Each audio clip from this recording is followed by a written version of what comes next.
Not yet, sir. Not just yet.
Well, you're probably starting to argue about the solution to that mystery, and if so, you may be interested in taking part in a special television programme about that film, and perhaps become the Whodunit Detective of the Year.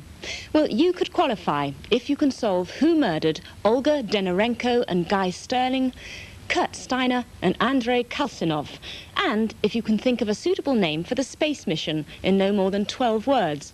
Now, there are 3 ways to enter. Firstly, by completing the entry form in the current TV Times to reach us not later than Friday, August the 23rd. Or there's an entry form in the paperback book of the film. Or thirdly, ring this British Telecom number, and by speaking to me, you'll get some more information. So write it down now so you won't forget it, and the best of luck. I could be seeing you in Nottingham on Sunday, September the 15th, when we'll find the Whodunit Detective of the Year, 1985.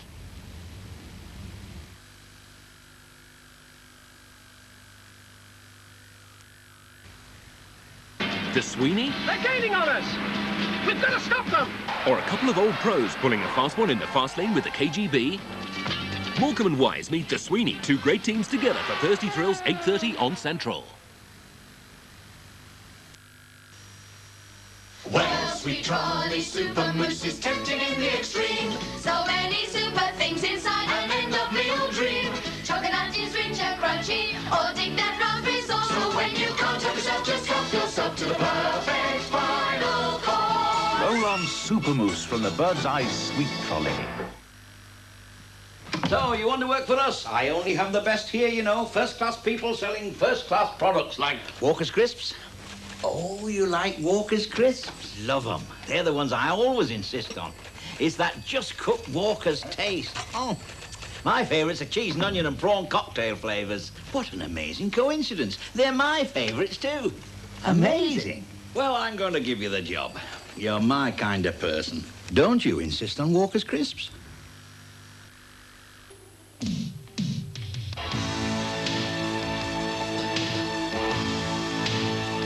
Start from Kellogg's. Enriched with 11 vitamins and minerals, glucose and honey.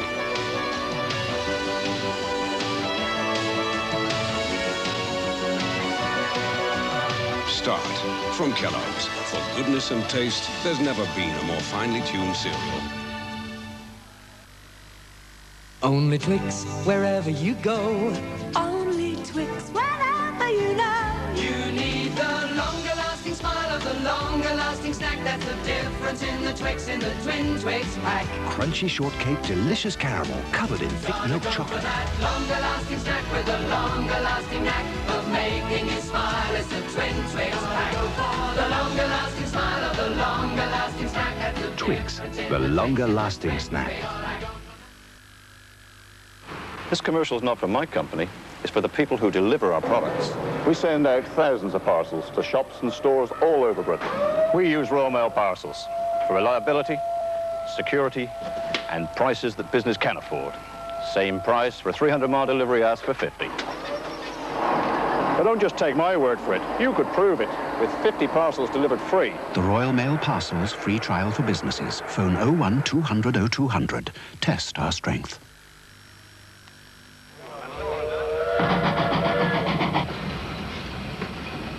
Grandee, a mild, cool-smoking cigar whose quality and pedigree commend it chiefly to the more discerning.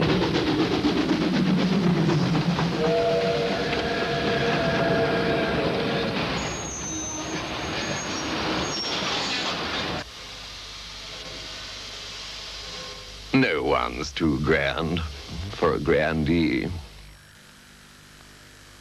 Hello, this is Percy Thra, and I hope you'll join me at this year's Shrewsbury Flower Show. There's millions of blooms on display in beautiful surroundings. Attractions for all of the family, especially the children. Both days finish with a spectacular firework display. Now, I look forward to seeing you on Friday and Saturday, the 16th and 17th of August at the Shrewsbury Flower Show. Tonight, let's look at the great constellations. There's Orion, and of course, the Great Bear. But wait! Something's happening in the firmament. This is extraordinary. Hoffmeister. A great lager. Follow the Great Bear. TV Times focuses on Pia Zadora. Actress? Singer? Can her husband's millions really buy her stardom? Watch the Des O'Connor show and judge for yourself. Terry Duckworth goes for the latest men's fashions, but his dad doesn't. Who could replace these screen legends? Who could be the next Miss United Kingdom? And who could win Ultra Quiz? Who and what will be on ITV and Channel 4 next week? Find out from TV Times. In this week's TV Times.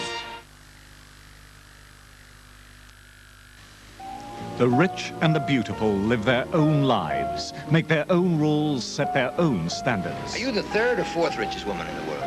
To stay in that lavish world, the out-of-luck sell their own souls. For once is not enough.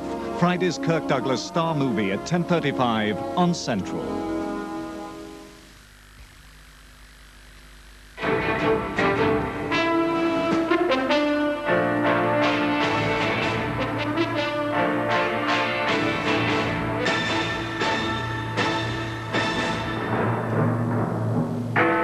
Survivors, 4 people who lived through Japan's jumbo crash. A vital clue found over 60 miles away. A national rail strike comes closer after British Rail's ultimatum. South Africa's Winnie Mandela in what is left of her home. And the changes taking place in the British way of death. Good evening. The 4 survivors of the jumbo jet crash in Japan are tonight in hospital, and doctors say they should recover from their injuries. The 4, who were found by rescuers still strapped in their seats, were a woman and her 8-year-old daughter, a stewardess and a 12-year-old girl. It's thought all the other 520 passengers and crew died when the Boeing 747 crashed into the mountainside. A vital clue was found today to help the investigators searching for the cause of the accident. A vertical stabilizer from the tailplane of the jet was picked up from the sea in Sagami Bay, 60 miles southwest of Tokyo. A spokesman for the plane's manufacturers, Boeing, said the vertical stabilizer was as important to the plane as a wing. The one Briton among those who died was Kim Matthews, who was 28 and came from Enfield in Middlesex. His parents have flown to Japan to see the site of the crash. The wreckage of the doomed Boeing 747 was still smouldering this morning. It had crashed into the side of a 6,000-foot mountain in a remote area of central Japan. The jumbo jet hit a steep ridge, cutting a fiery swathe through the trees. Debris was scattered over more than a mile. Helicopters hovering overhead could detect no sign of life. Rescue parties, which set off on foot, faced an 8-hour climb to reach the scene of the crash. The only alternative, a perilous descent from helicopters by troops of the Japanese Defense Force. More than 30 men slid down ropes to the mountainside to begin the harrowing task of scouring the wreckage for bodies. There seemed no chance that anyone could have survived. But miraculously, 4 did, 2 women and 2 children. This was 12-year-old Kiko Kawakami, wrapped in a fireman's jacket, being carried gingerly down on a stretcher. 8-year-old Mikiko Yoshizaki also survived, a bandage covering a wound to her face. Her mother lived through the crash too. They'd spent 15 hours of agony before help arrived, the only survivors of a disaster which claimed 520 lives. For Kiko Kawakami, a dramatic end to her ordeal, lifted to a hovering helicopter in the arms of one of her rescuers. Other survivors were pulled up on stretchers. Waiting below, medical teams to rush them to ambulances for a final journey to hospital. After the painfully slow descent from the mountain, there seemed now not a moment to lose. But despite the air of panic, all 4 survivors are said to be recovering in hospital. 1 may be released tomorrow. Japan Airlines president, Mr. Yasumoto Tagaki, greeted relatives of the passengers as they gathered to be taken to the crash site. He offered each his personal apologies. For many of the families who waited in a village at the foot of the mountain, there was little hope even of recovering the body of their relatives. Such was the extent of the wreckage. It now seems the plane had started to break up in mid-air. A rudder from its tail section has been found in the sea, 75 miles south of the scene of the crash. Meanwhile, on the lonely mountainside where flight JL-123 came to its horrifying end, the hunt continues for the bodies of its dead. Tim Ewart, News at 10, Tokyo. The pattern of the disaster that overtook the Japanese Airlines 747 became a little clearer today, though what caused it is still a mystery. It's now clear that about 10 minutes after takeoff, a substantial part of the 747's tail, fin and rudder broke off. The plane had been heading out to sea on its scheduled route to Osaka when the damage occurred. The pilot reported the plane difficult to control and headed north. But 747s have been known to keep flying, little affected by rudder damage. So if just the rudder was broken, would it explain the pilot's loss of control? I don't think if the rudder alone had been damaged, and we have to bear in mind that the rudder is actually composed of 2 sections. If just one of those sections had been damaged, I don't think it would cause loss of control. It would cause difficulty in controlling and reduce the effectiveness of the other controls because it would mean that part of the hydraulic systems had also been damaged. The pilot repeated that he was having control problems, but also said he didn't know where he was. The final collision with a mountain may have been the result of disorientation.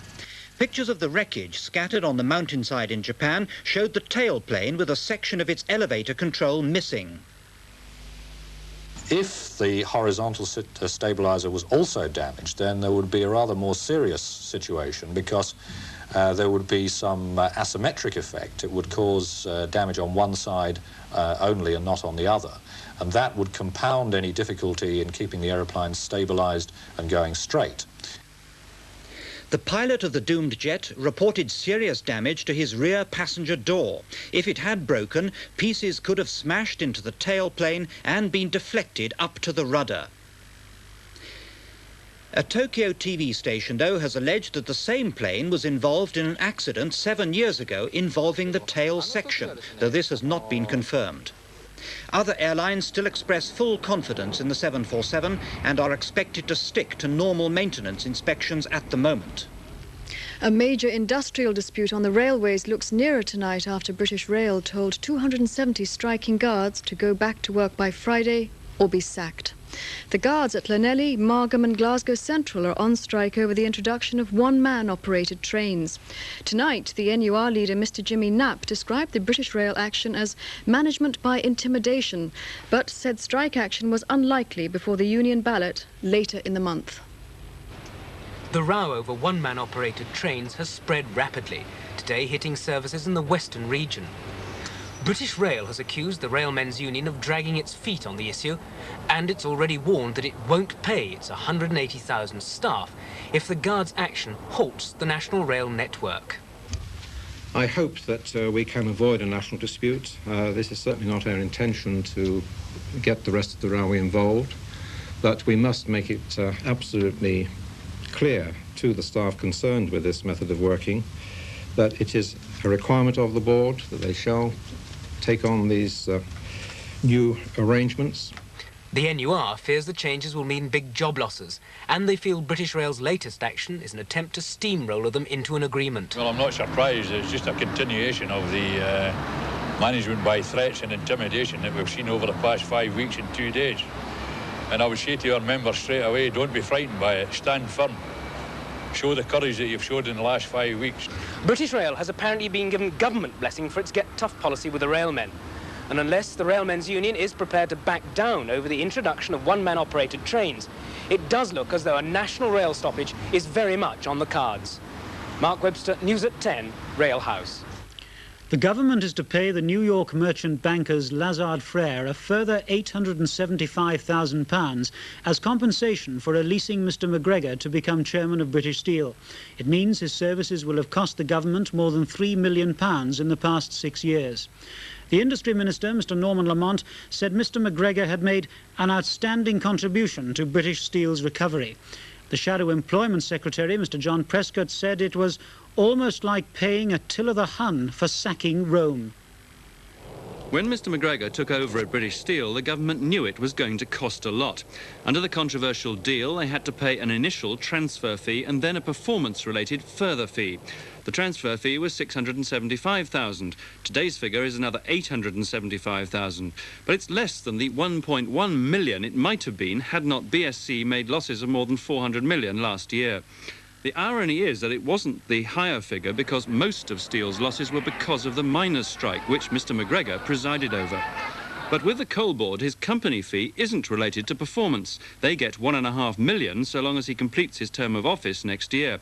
Total cost of Mr McGregor to the British taxpayer, just over $3 million to his firm and $354,000 in his own salary. Final bill, $3.4 million. How can you pay £3 million to any person or companies to do the sort of thing that McGregor's done? He's run down the coal and the steel industry. He's thrown tens of thousands of our people onto the dole. And when you consider that this £3 million has to be added to the £6,000 million that it cost us for the coal strike, well, I think it's just like the Romans paying Attila the Hun for sacking Rome. The British Steel Corporation, the year before he took over, was losing £700 million a year. Last year, the Steel Corporation, discounting the effects of the miners' strike, had the best results for 8 years and would have made a profit but for the miners' strike. So he has paid for the remuneration to Lazard Brothers many, many times over. It's been a good deal. Tonight, Mr McGregor himself wasn't available for comment, in particular on how much of the $3.5 million he'll get himself. Throughout the day, the government's been stressing the money goes to his firm, but he is a partner and presumably gets a share of the profits. To what extent will probably remain a mystery forever. Britain's factories are producing more goods than at any time since 1980. Manufacturing output in June was 1.3% higher than in May. Building societies took in £650 million from investors in July, their best month since January. This could mean a cut of 1% in mortgage rates when the societies meet on Thursday. The Trade and Industry Secretary, Mr Norman Tebbit, has given the go-ahead for the merger between the Woolwich and Nationwide building societies. He said it does not need to be referred to the Monopolies Commission. Mrs. Winnie Mandela, the wife of the black nationalist Nelson Mandela, who's jailed in South Africa, has blamed government agents for firebombing her home. She returned to the remote farmhouse at Brandfoot today for the first time since it was badly damaged in the attack. It was from the air that Winnie Mandela and her daughter caught the first sight of their firebombed house. They'd flown straight from Johannesburg when they'd heard the news of the attack. And on their arrival back in Brandford, they were relieved to see the clinic and house still standing. On the doorstep, a particularly vindictive reprisal from the people who'd carried out the raid. The structure of the house had survived, but inside the vandals had been at work. Priceless awards and honours given to Winnie and Nelson Mandela had been damaged or destroyed in the fire.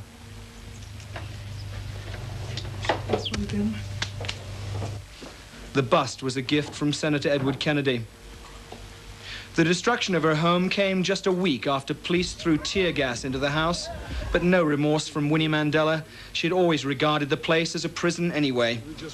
It was never really my house as such. This was the government's own version of a prison without walls, a prison outside prison. Who do you think then was responsible for burning it down? It is the South African government, through the police, through the security branch. They simply just came back to complete the job they did last week when they invaded the house and attacked several children who ran into the yard for protection. As the first lady of black politics in South Africa, she had over the years become the voice of her imprisoned husband. But Winnie Mandela was more than an exiled political prisoner. She had made herself part of the community. Her Operation Hunger program, funded from abroad and administered from her front garden, was a lifeline into this poverty-stricken area. The arson attack destroyed all this. The attack on her home was more than just another incident of mindless violence so prevalent in South Africa today.